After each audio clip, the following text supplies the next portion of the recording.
Hoje, pessoal, vamos fazer um planejamento para produtos ou serviços.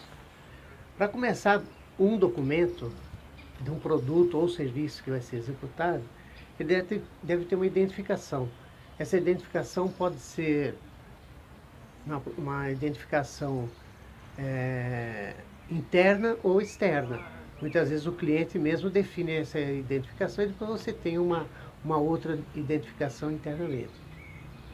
Você precisa da descrição do seu produto. Essa descrição deve ser detalhada e conforme a descrição do teu cliente ou do seu projeto, né? Todo documento que vai para a produção, deve ir com uma responsabilidade. Alguém que preparou e alguém que aprovou. Esse documento também deve sofrer controles de revisões. Então não esquecer que documento obsoleto gera não conformidade e prejuízo. Então o documento que está lá na área de produção, que está em compras, que está em vendas, tem que ser da última revisão. Sempre da última revisão. Se tiver algum material que porventura seja especificado, o fornecedor seja especificado pelo cliente, você tem que atender o requisito do cliente. Ou, às vezes, uma necessidade interna. Então, você tem um material que pode ser produzido, por você ter vários fornecedores, você escolher um, e aquele produto vai ter que ser com aquele fornecedor interno, de necessidade interna. Os documentos envolvidos, uma lista, né, dos documentos envolvidos naquele produto ou serviço. Aqueles documentos que são necessários para o bom andamento do teu processo. As variáveis a serem controladas. Então, todo produto ou serviço, ele deve ter as suas variáveis controladas. Essas variáveis, elas podem ser de vários tipos. Por exemplo, ela deve ser identificada como o tempo, a produtividade, tem que ter a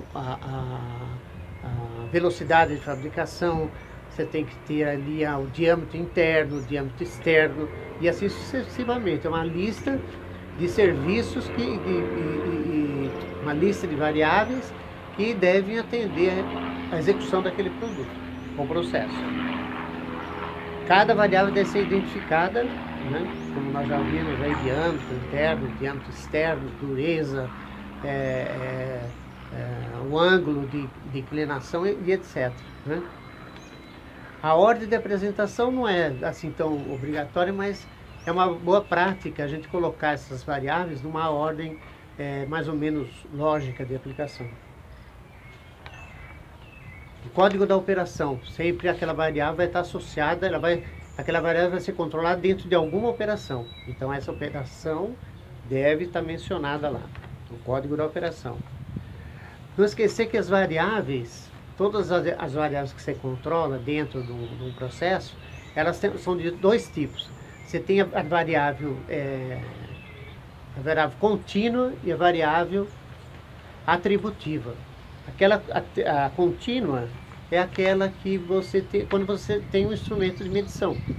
Então, um paquímetro, um micrômetro, um cronômetro, um ohmímetro, um odômetro, qualquer tipo, você tem um tipo de instrumento que deve ser utilizado naquela variável.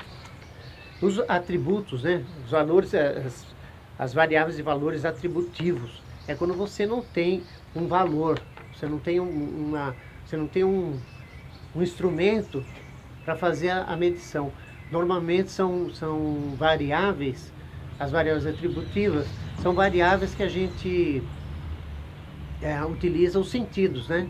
Como a visão para comparação, audição no caso de ruído, paladar no caso de alimentação, o tato em termos de aspereza ou de maciez do material que está sendo fabricado. Enfim, a gente utiliza os 5 sentidos para fazer esse controle. Uma outra coisa que deve ser observada aí são os meios de medição. Então vamos definir quais são esses meios de medição, quais são esses instrumentos e os parâmetros, padrões que serão utilizados, calibradores e etc. Isso vai ter que estar dentro desse documento, que é um plano de controle, ou plano da qualidade, ou algum nome que você escolha dentro da sua organização. Outra coisa que tem que ser estabelecida é o tamanho da amostra. Você vai tirar a amostra única, né, uma peça, apenas uma peça. Você vai tirar de 5 peças, uma amostra de 25 peças, uma amostra de 125 peças. Então, você vai definir esse tamanho da amostra e a frequência com que ela tem que ser tirada. Ela vai ser tirada aí de hora em hora, no início e começo da produção, de 2 em 2 horas. Dependendo da capacidade do processo, você tem que aumentar ou diminuir as inspeções.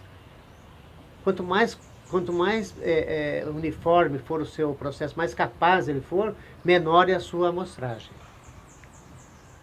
O método de controle, porque tudo isso que acontece dentro da execução de um trabalho, é necessário que tenha algum tipo de controle, um registro, um gráfico, relatórios, né? Sejam eles por meio físico ou eletrônico. De alguma forma, você pode, em algum tempo, controlar poder recuperar os dados que foram obtidos durante o processo, né? E um plano de reação. Se por acaso alguma coisa der errado, uma medida saiu errada, um atributo daquele serviço não atendeu a expectativa que estava no plano da qualidade. Então, se acontecer alguma coisa desse tipo, o que é que nós devemos fazer? Para isso existe um plano de reação. Esse plano de reação ele pode ser individual para cada produto ou serviço, ou pode ser uma instrução de trabalho genérica, e dentro dessa instrução estejam todas as possibilidades, né, de atuação no processo para que ele melhore. Na prática, a gente vai ver, eu vou mostrar um relatório em seguida, que é um relatório, assim, de uma forma mais comum utilizado pelas automotivas. Mas ele pode ser utilizado para qualquer área, de educação, na área de serviço, na área elétrica, em qualquer área que você puder, que você precisar fazer algum tipo de controle. Então você pode usar esse relatório. Ele é bastante abrangente, bastante versátil. Este é o exemplo que eu prometi para vocês, olha só. Então normalmente tem que ter um logotipo da empresa, o título do documento, todo aquele controle de identificação e código do cliente, descrição do produto e assim sucessivamente. Aí as responsabilidades, tal, as edições, a última edição. Então aquilo que a gente comentou anteriormente, consta aqui. Parece que tem uma coisa aqui que não consta, que é a inspeção de layout. Tem alguns tipos de produto que requerem a inspeção de layout, que é um dimensional completo.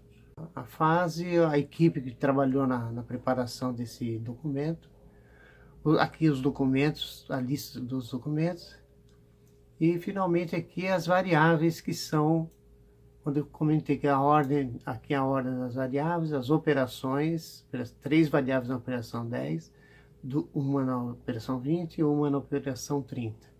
Então a variável, no caso dimensional, dimensional no eixo X, no eixo Y, no eixo Z, dobra e vinco, que já é atributiva, e etiquetagem, que também é atributiva.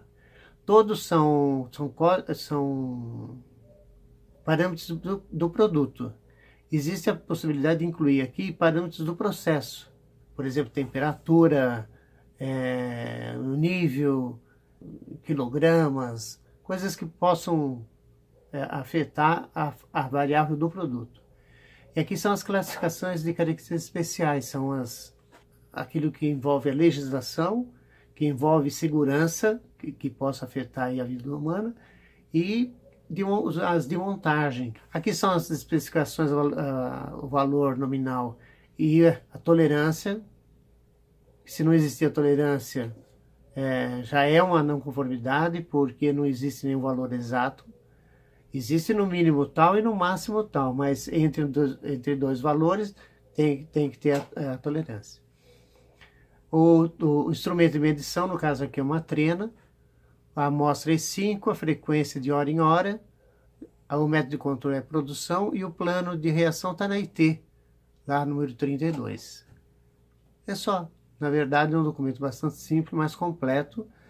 Esse documento tem que ser suficiente para que a produção ou o fornecimento do serviço trabalhe com todos os parâmetros necessários para avaliação, incluindo aí a qualidade do meio de medição. A qualidade dele vai ser verificada vou apresentar no outro vídeo. Se essa trena aqui é suficiente para medir esse parâmetro aqui, essa especificação. Ok?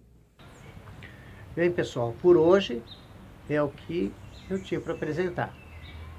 Eu espero que vocês se cadastrem aí se inscrevam no meu canal, dê um ok, um like se você gostou, e também você pode enviar alguns comentários.